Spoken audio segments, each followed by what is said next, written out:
We're going to look at how to calculate the percent change between two numbers.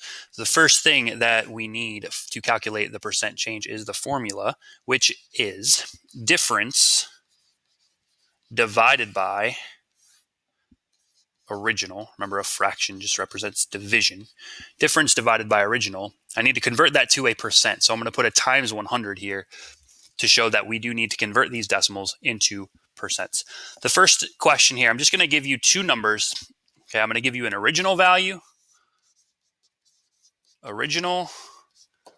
I'm going to give you a new value. So this is a pretty generic problem, very basic.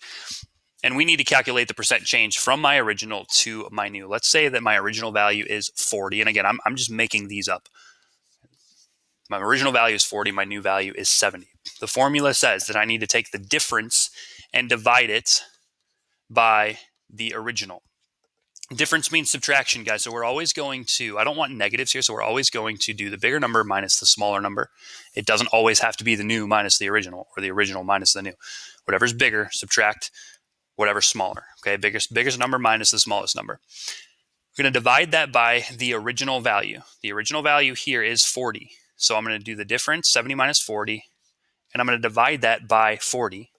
And then I need to write that as a percent. So I'm going to multiply it by 100 to convert it to a percent.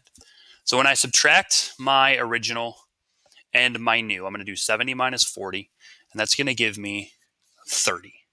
I'm dividing that difference of 30 by the original of 40, and then I'm going to convert it to a percent by multiplying it by 100. When I do 30 divided by 40, I'm going to get 0.75, and then I need to convert that to a percent by multiplying by 100, and that will give me 75%. And I need to say whether it is an increase or a decrease. So look here at your original and your new. I always get a lot of questions, well, how do we know if it's an increase or a decrease? Look at your original value, your 40, and look at your new value, your 70. My original has gone up. It's increased. My 40 has increased by some percentage that we just calculated to get to 70. So this is going to be an increase. And I'm done with this problem. So the percent change between 40 and 70 is an increase of 75%. Let's try another one. I'm going to keep things simple here. Let me erase all of this real quick. This is always quite time consuming. Okay. I'll give you a different original and a different new, but we'll do the same thing here. Okay.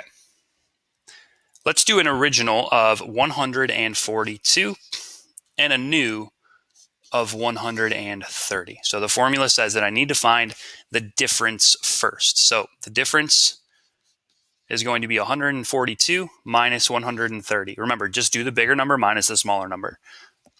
Okay, I'm going to divide that by the original, which is 142. So I'm going to go ahead and subtract first for my numerator. 142 minus 130 is 12. I'm going to take that difference of 12 and divide it by my original of 42. And then I'm going to convert it to a percent by multiplying it by 100. Okay, I should probably include that times 100 up here. I forgot about that. 12 divided by 42 as a decimal is a pretty long, lengthy decimal. I'm going to round it to 0.085. And then I'm going to convert that to a percent just by multiplying it by 100. And that's going to give me 8.5%. And again, I need to say whether it's an increase or a decrease. So all you need to do is look at your original, look at your new. My original value is 142. My new value is 130. So I have gone down. My original value has decreased to get me to my new value. So that means that this is an 8.5% decrease. And I'm done with that question.